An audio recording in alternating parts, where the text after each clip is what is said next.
Yeah, so I'm going to talk about how to deal with a lot of noise. So let me start from the beginning. Let's assume that we have a network of computers.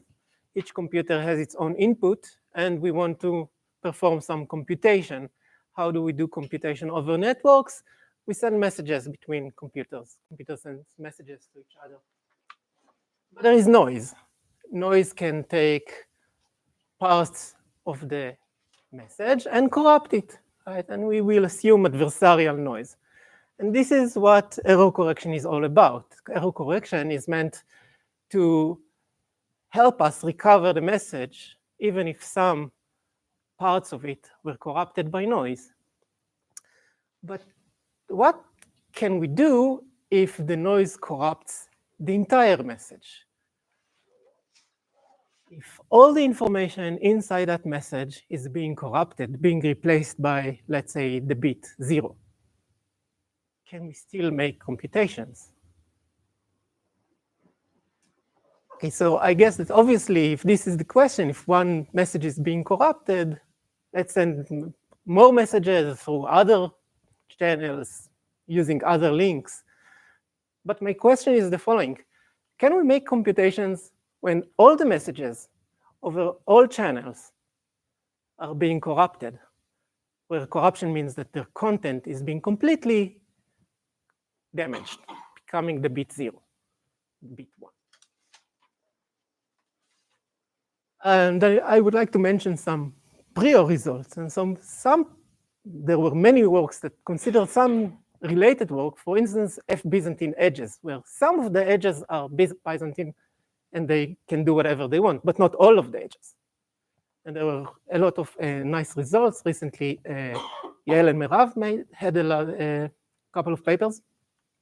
There's also the field of interactive coding. You heard a few talks about it earlier this morning, where usually we assume that the noise is bounded. Not all the bits are being flipped, not all the messages are being corrupted.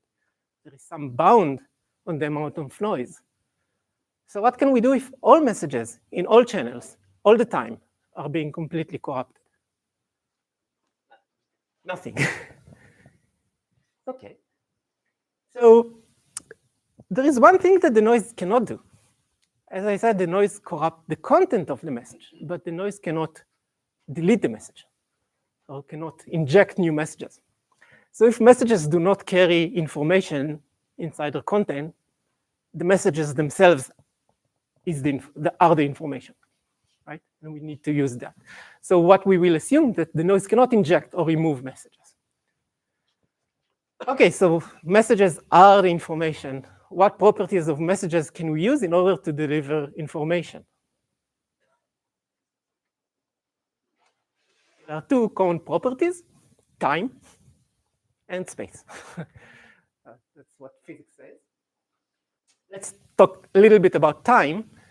And these are two works from the 90s, early 90s, by Santoro and Widmeyer, where they said that if we have a synchronous system is one that has clock, everybody has the same clock, we know the number of rounds, we know this is round number 1, round number 2.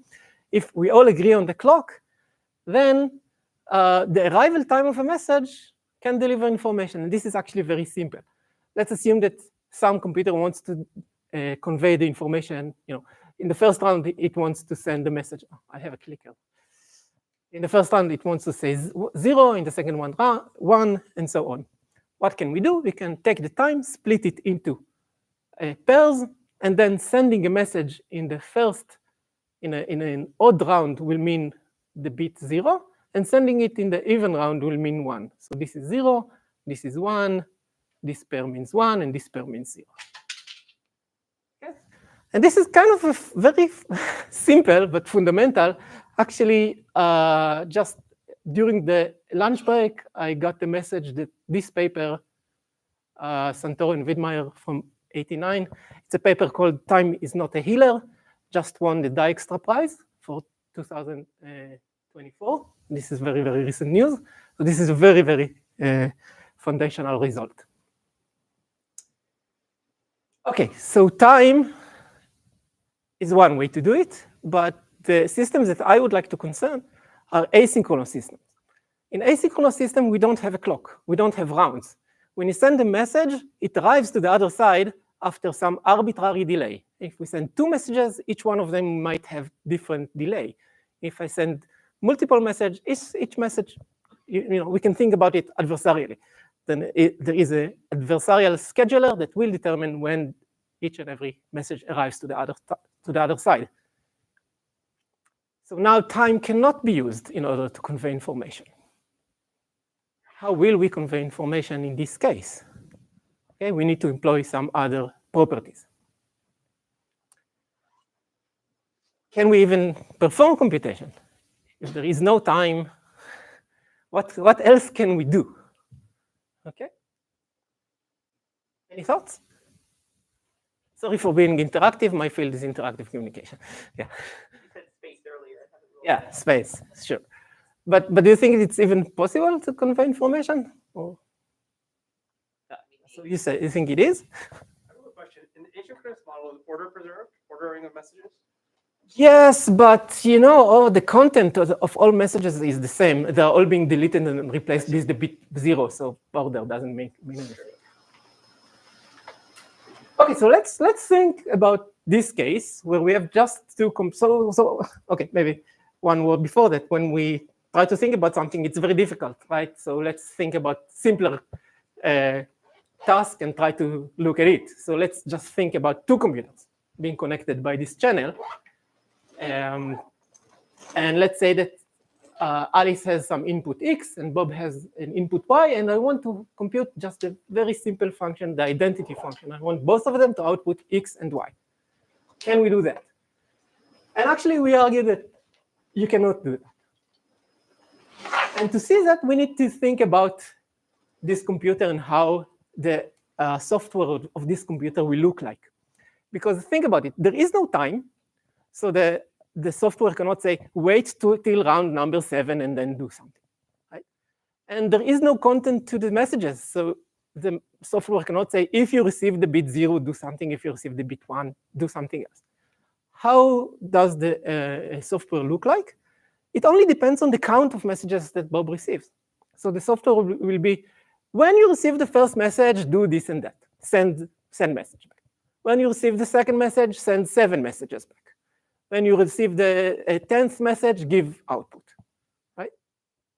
We have no other way to write the software. And this software is independent of the input of Alice, right? This is the software in this computer. It has nothing to do with the input of Alice. And this leads to a contradiction. So if Alice has some input XY, and let's assume that Bob outputs XY and his own Y after Bob receiving K messages, then if we now think what happens when Alice has a different input, X2, we will see that there are only 2 options. Either Bob will receive K messages and will output X1Y, or it will not receive K messages and then it will never give an output. Okay? So what we see, the theorem is the following. When nodes must give an output at some point, when nodes must terminate, and we have a network that contains a bridge. Okay, I discussed only 2 parties, but obviously if a network has a bridge, I can condense each side to simulate 1 party. So if G has a bridge, some computations cannot be simulated if all the messages are being corrupted. Okay. And 2 things are really important. One of them is having a bridge, and the other thing is terminating them, giving an output. And know that if I don't require the nodes to give an output, there is no fixed time that they need to say, this is my output and that's it, then the computation is actually possible. For instance, if let's say that Alice's input is a number, let's say 5, then Alice can just send 5 messages to Bob. Whenever Bob gets another message, it updates its output, right? It's the output of his Bob will update, yeah. So, right, we don't know the timing of these 5 messages. So when Bob receives the first, his output will be f of 1 and his input. And when he receives the second, he will update his output. But if he needs to terminate at some point, this will not work. Okay? So too bad. If we have a bridge in G, no computation, no valuable computation is possible. So what can we do? So we understand that we cannot have two computers connected by a bridge. We need to utilize other things. So what will be the next step? The obvious next step? Connecting computers with two channels. And this is actually a nice homework question, how to make computations when every two nodes are connected, or when just two nodes are connected with two channels. I will show you the answer to that. So this thought led us to the following theorem. Any computation over a network can be simulated over any two-edge connected network G in a content-oblivious way. So this is the way we like to call it, content-oblivious computation, how to make computations when messages carry no content. So the computation is content-oblivious. And there is some assumptions, some polynomial overhead that it takes, and we assume a root. I will discuss it further later. This is a joint work with Sensor Hillel, Cohen, and Sena. So I'm going to tell you how we achieve this, how I can simulate any computation as long as the graph is two-edge connected. Two-edge connected, I remind you, it means that we don't have bridges, basically. Okay, so before I show you that, let me be crystal clear about the model, because I was kind of hand-wavy by now so far. So we have our network, which is just a graph, arbitrary topology, but we will need it to be two-edge connected, otherwise it will not work. We have n nodes, and we have some m communication links. Every link just means that the two computers can exchange messages between them. I will discuss only deterministic algorithm, and I will assume that nodes have unique IDs, otherwise bad things happen. Timing is asynchronous. Again, when a computer sends a message, it will arrive to the other side after some arbitrary delay, which is controlled by the adversary. And our noise is such that all channels suffer corruption, which affects the content of all messages. But noise cannot remove messages or inject new ones. In order not to confuse you, I will just call these messages pulses.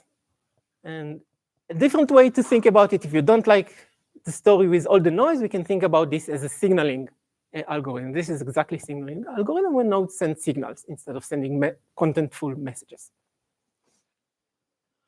Okay, so how do you send information between two computers when you have two channels? The idea is very simple.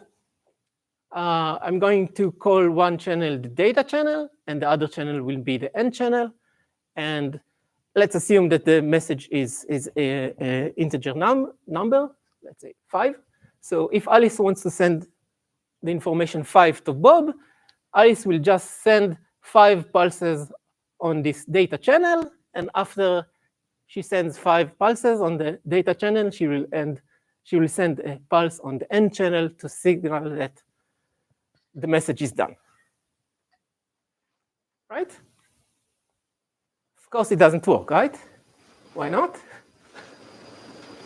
You can delay the data channel messages. Right. If the pulse of the end will arrive before the data, Bob will get the wrong message. So Alice must send the end when she is sure that Bob received all the data pulses, and this is very easy. Every time she sends a pulse on the data channel, Bob will acknowledge it by sending a pulse on the data channel. Once Alice received 5 acknowledgements, only then she will send an end. We know that the message is done, and another thing that happens now, they can change roles. Now Bob can become the speaker and send pulses to Alice, get acknowledgements, and once he's done, he sends an end, and we have a way to communicate between two computers. We can extend it to cycles. Cycle, ring, a simple cycle is the simplest two-edge connected graph. Again, in two-edge connected graph, we don't have bridges. If we remove one edge, the graph remains connected, which means that every two nodes have two paths, two different paths between them. And as you can see, like if this is the sender and this is the receiver, we have two paths between them. I can call one of them the data, the other one the end channel, just like before. And maybe it's easier now to think about the directionality of the pulses. If I send a pulse in the clockwise direction, this will be a data pulse. And if I send it in the counterclockwise direction, it will be the end pulse.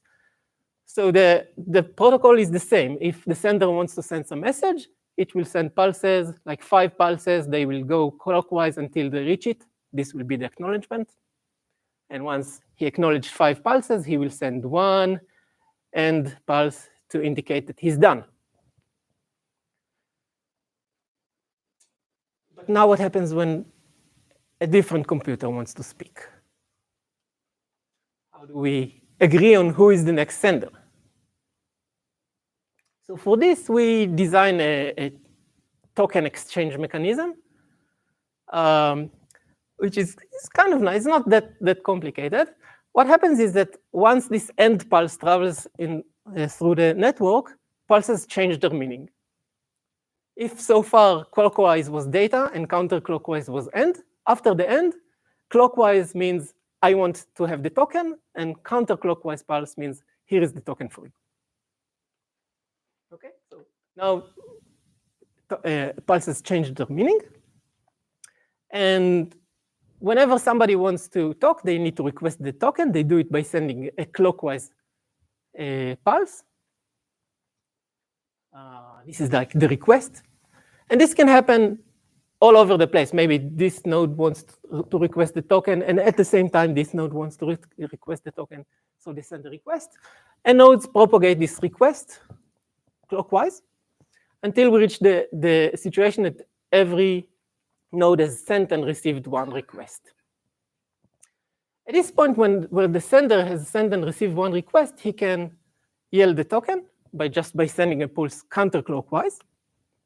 So the token will move.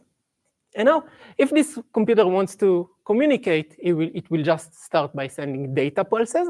And if not, he will just send a counterclockwise pulse, which will just deliver the token to the next computer until we reach the computer that actually requested. And there must be one, otherwise there was no request. So if I'm just a node here, I can receive two types of messages. Either I receive a clockwise, which means this is the token, or I receive something, sorry, previously it was counterclockwise, or I receive a clockwise, which means this is the data of the new phase. And we go on like that.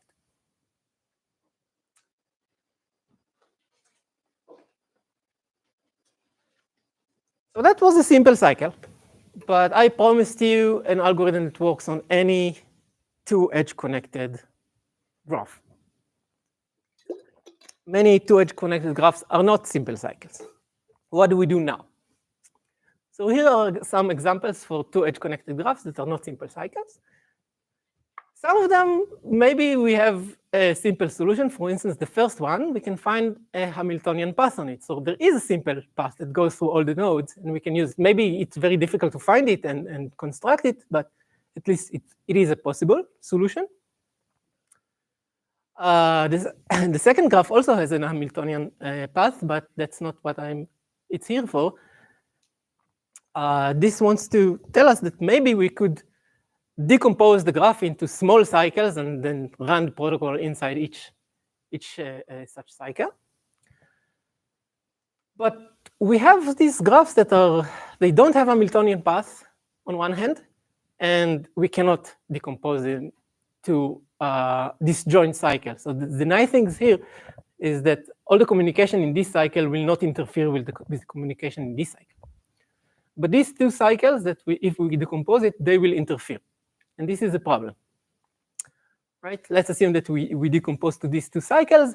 If I send a pulse, a node C, how will it know whether the pulse belongs to the ABCD cycle or to the BEDC cycle?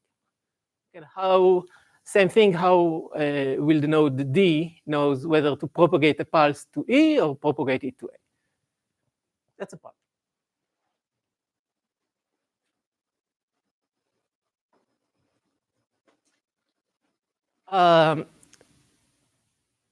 What happens now is that when we face this problem, the one who came to help us was Robbins from 1939.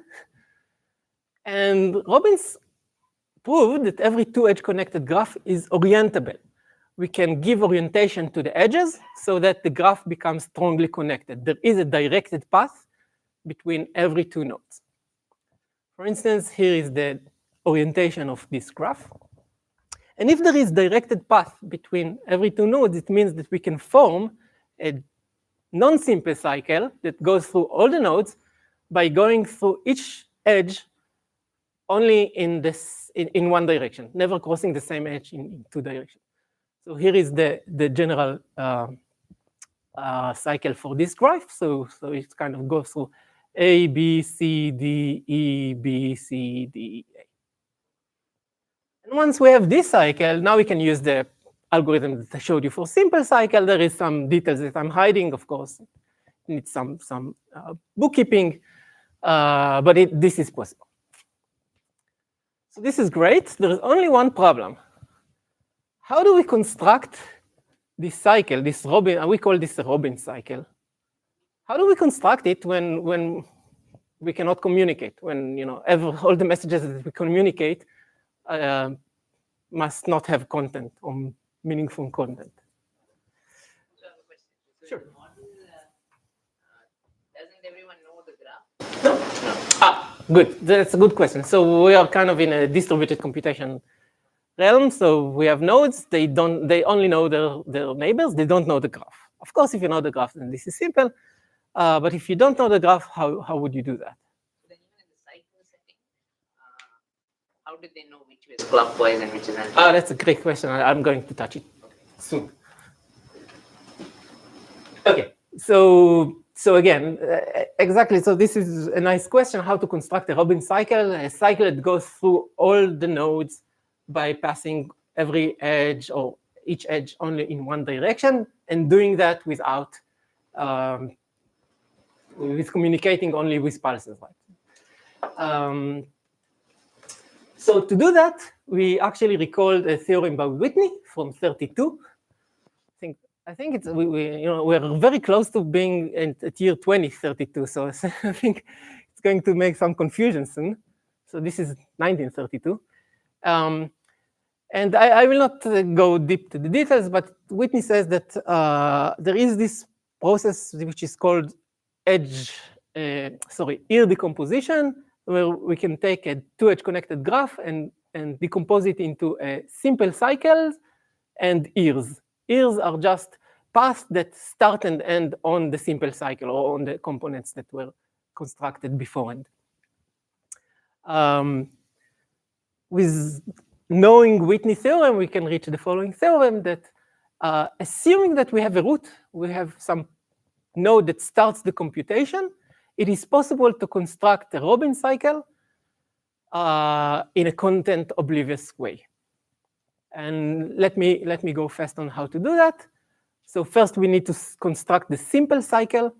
We do it by kind of performing DFS from the root. So we have a root, we have a node that starts the computation, and we're kind of doing a DFS. What does it mean to do a DFS? Let's assume that we have a token. The token begins at the root, and we just let the token do a random walk in some sense on the graph until it reaches the root back. Okay? So more specifically, whenever you have the root, you will send the root over one of the edges that weren't used so far. If you can do it. If you can't do it, you just send the token back to where you got it from. And we do it again and again until we reach the root. Okay, let me demonstrate. So this is the root. It has the token. It just sends the pulse to some node. So now the token is with this node, and the edge is being used now. The node forwards the token to some random node, let's say this one, and it goes on and on. Now this one, maybe he sends the node back, the token back to this node.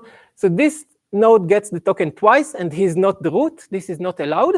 So he just sends the token back.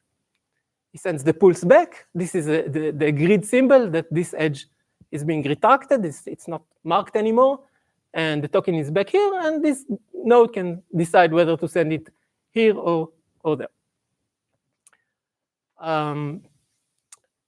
Because the graph is 2-edge connected, we are guaranteed that eventually the token will reach the root because there is a path that goes to the root.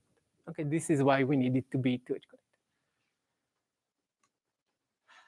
So we got this simple cycle, but we still have nodes that are not connected to the cycle. What do we do now? We need to keep exploring them.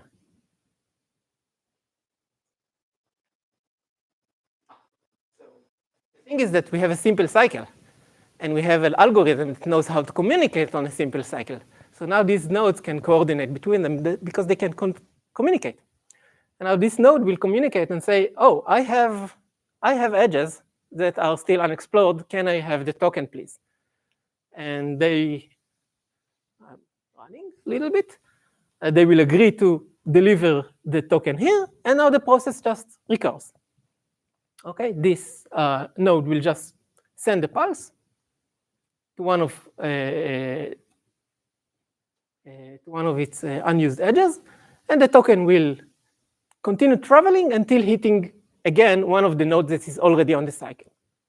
When this happens, again, these nodes communicate between them and they say, okay, the token is back on the cycle, and this path is the new ear. That's what we call ear, the E1.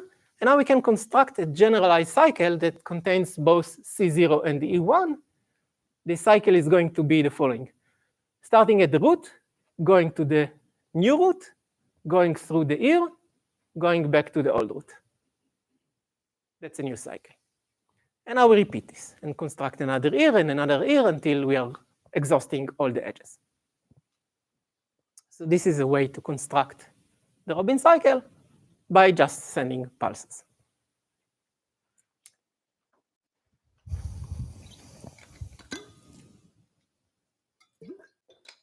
Okay.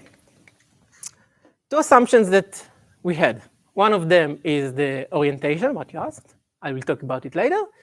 But another assumption is that we have a root. That we have some node that starts the computation. Can we remove this assumption?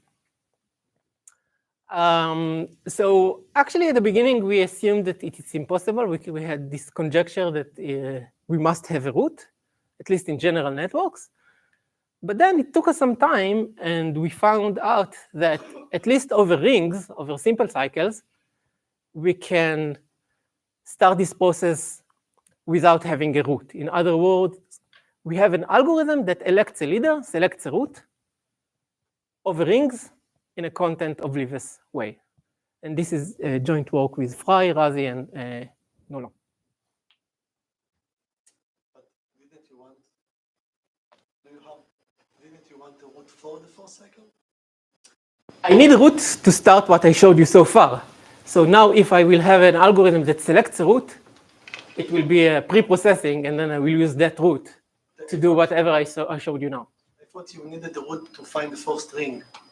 Or The what? The fourth string? cycle. So it's Yes, indeed.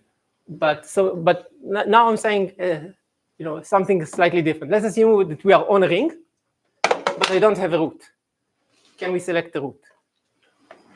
So if the graph happens to be a simple cycle, then Yes. this meshes nicely with what you told us before. Right. If the graph is something more general, then there's still an open line. Right. If in general networks, we actually don't know. I assume that it's impossible, but as Klim said, many times things that we assume happen to be incorrect. So I actually assume that it's impossible in rings, but then it happened. And all these protocols are without randomness. Yeah, they're all deterministic. No, And if you allow randomness, are things easier? I'm not sure. So they are deterministic. The only thing that we need is that nodes have IDs, unique IDs. Okay. Yeah, I'm going to say it now. So this is content oblivious leader election. We have the ring. Let me tell you maybe how this is being done when you have no noise, which is kind of simple. Every node has ID, right? So let's just pick the root to be the node that has the maximal ID. So everybody just sends their ID, and they forward it along the cycle until you receive your ID again, and you know that all the messages are passed. This takes n square, or it can be done in n log n if you're more smart. Simple. And the ID is a number from 1 to n or just No, distinct? they're just right. They're just distinct. They're just unique. We don't have any other limitation. Having IDs is actually important. If you don't have IDs, there is a very well-known impossibility by Angling from the 80s. You can break the symmetry, so we must have IDs. We must have a way to break symmetry. Randomness could be also used to break symmetry. But we are assuming IDs. Okay, so let's try to imitate this idea by having content oblivious protocol. So every node will just send as many pulses as its own ID clockwise. Okay, so this guy will send 10 pulses, this 3, and so on.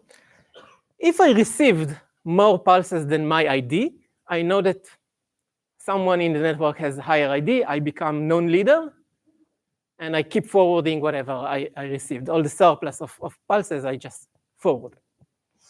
Okay. So eventually, everybody will get the max ID, which in this case is 10, and at least all of these nodes will know that they are not the leader, and this guy will have received 10 pulses, and he will not know that he is not the leader. But he will not know that we are done. Maybe more pulses are yet to come, right? So we have an issue here of termination. Maybe let me demo this algorithm. It's simple, but let's think about it. So here is how it works. So right, this computer has ID 10, so he's sending 10 pulses. This sends 3. So this is the messages, the pulses they initiate at the very beginning.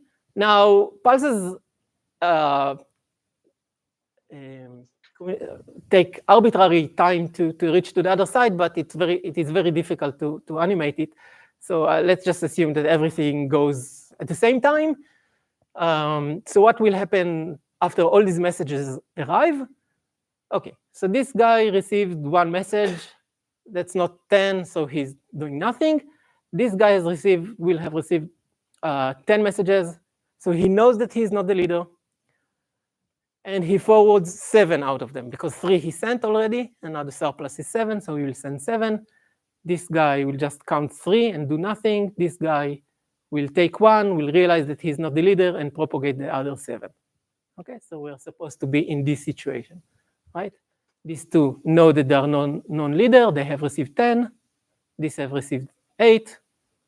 This still suspect that he is the leader because he received only 3, and so on.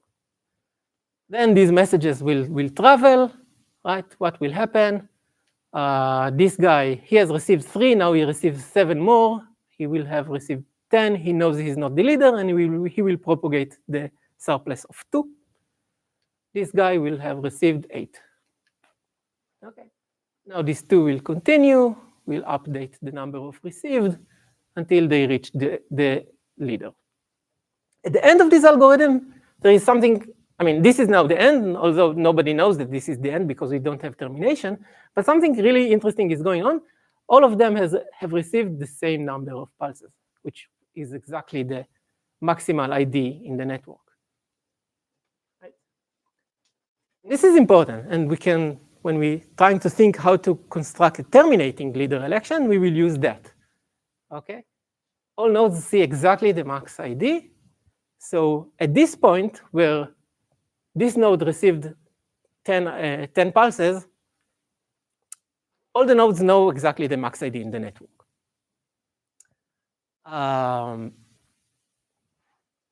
What can we do to terminate now? So there is one property of this network that we didn't utilize by now, and this is the other direction of the cycle. So what we're going to do, we're going to do the same algorithm in the other direction. Okay? But there is a difference. At the beginning, we didn't know what the max ID of the network is. Now we know. Now, if a node sees in the other direction exactly max ID pulses, will be his sign to terminate. Okay? And one can prove that everybody will terminate, and actually the leader will be the last to terminate, which is very, very important if we want to compose this algorithm with the next algorithm that assumes a root. The last assumption I would like to talk is about the orientation. When I showed you the ring and I said send pulse clockwise or send pulse counterclockwise, we assumed that every node knows what clockwise means and what counterclockwise means. But this is not necessarily the case. This is a well-oriented network. So what we have here, we have nodes. Each node has two ports, port 0 and port 1. And these guys are oriented. So if I go to port 1 every time, to port 1 and port 1 and port 1, I actually did the clockwise direction. But here you see some of them are connected like in this network, but for some of them, the port 1 and port 0 are flipped, are switched. So there is no orientation. If I say send to port 1, this doesn't mean that the pulse will travel clockwise throughout the entire network. Can we do anything when the ring is not even oriented? That was our next question that we were trying to solve. And then there was this nice observation. The observation is the following. If we have a pulse, that every time, if I receive a pulse, I just forward it to the other direction, then the pulse will travel throughout the cycle. Okay, so for oriented networks, this is clear. If I receive a pulse and I send it to this guy, he will forward it here, this will forward here, and so on. But this will also happen in this network. If this guy sends to this guy, it will have this guy will receive it on port 1 and forward it to its port 0, and then the pulse will go here and be forwarded here and here and here. So actually, if we keep forwarding pulses, the pulse will go either through clockwise or counterclockwise. We just don't know which one is which. This means that we can actually run the same protocol that I showed you before, and just whenever you receive the pulse, you just forward it to the other port. You don't know. So in other words, here is an algorithm. You send to your port 1 as many pulses as your ID, and you keep forwarding whatever you received. And if you think about it, you will see that all the nodes will align with the directionality of the leader. Right? Because in one direction, they will just receive more pulses than the other direction, and they will switch to that direction. And actually, this if you do this, you get both the leader election and the orientation. Yes. This way, how do you elect the leader? Don't you have to know what your code leads to? So that's what I said. You don't. You just send it to port number 1, but your number. But because there is one node that has maximal ID, on that directionality, there will be more pulses than on the other side. And the rule is that if you get from some port more pulses than the other, you call that port clockwise. And then, because everybody will get on one direction more pulses than in the other direction, they will all align to the same direction. The number of messages here are dependent on the ID, which can be arbitrarily large. Exactly. Right? Yeah. So isn't that an issue? It is an issue. Let me answer it in 2 slides. The bigger issue here is that we don't have termination. What I just told you doesn't terminate. And actually, we thought about it quite a lot, and we weren't able to find any way to get termination in this setting. And we suspect that it's impossible to get a ring orientation with a terminating algorithm in this situation, but we don't have a proof for that. So that's kind of an open question. Okay, so that's most of the things I would like to tell you, and let me just summarize and give some open questions. Termination is needed in order to compose with the previous step. Yes. Or in general, you want algorithm that terminates. So to summarize, if the network is two-edge connected, we can resist a very, very harsh type of noise that completely corrupts all the content of all messages on all links. But we need a root for that. However, in simple rings, in simple cycles, we can remove this assumption of a root, but maybe it's impossible in general networks, I don't know. If the graph is not two edge connected, if it's just one edge connected, then computation, content oblivious computations are just impossible. We have a proof for that. And it's a good question to ask what the minimal assumptions we need. So definitely two edge connectivity is some assumption. The root, we don't know. What about termination?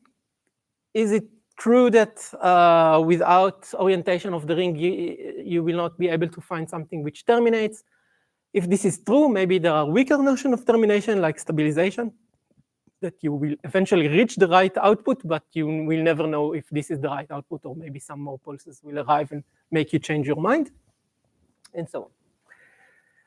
Overhead, I completely didn't talk about overhead, but this is what you asked. So for the general compiler, we didn't try to optimize it. So then we just calculated what we got, and we got something very, very bad. So it's like n, the number of nodes to the power 8. This is the pre-processing, like constructing the Robin cycle.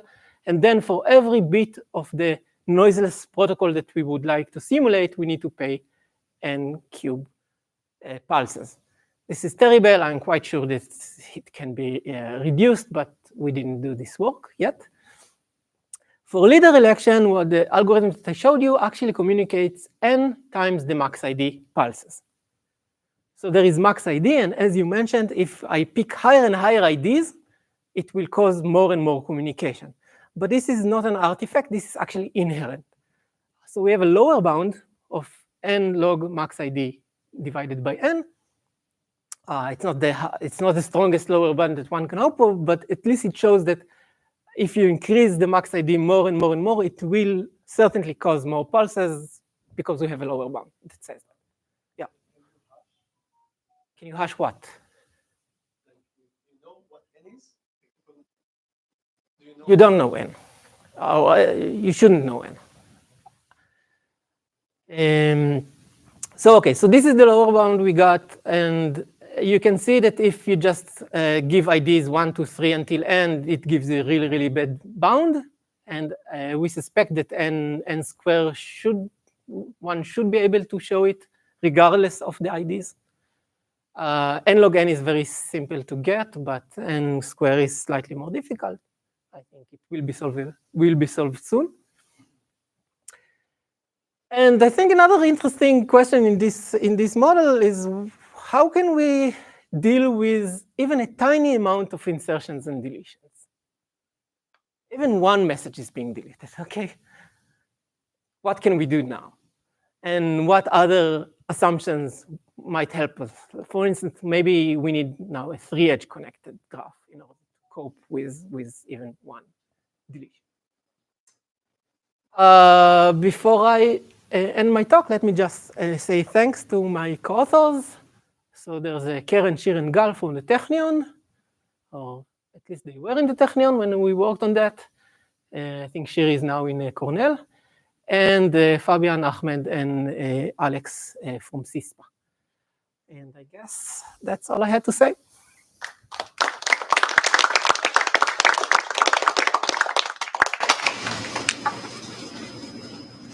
Questions?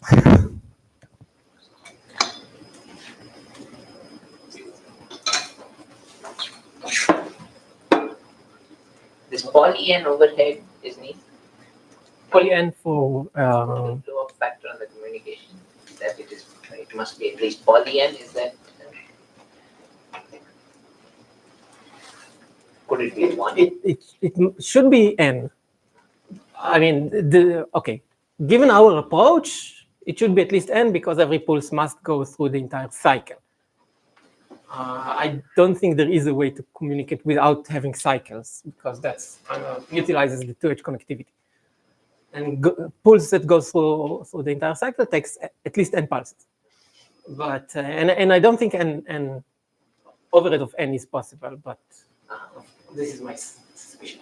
Can you have something that is goes in parallel? So if you're counting number of rounds instead of number of. But what is round? Like everyone can send some pulses to some people. I mean, okay, so this is very dangerous. I'm not sure that I know how to do that. We thought about ways to decompose, as I said, decompose to disjoint cycles, and then things can happen in parallel as long as they don't intersect with each other. But I would believe that if you have two intersecting cycles, you will be able to prove some lower bound on the number of pulses, which is proportional to the length of the joint cycle in some sense. So it's very difficult because you have no state. You only have pulse. And how can you differentiate between the two? That's the problem of having things in parallel. Other questions? Okay, good.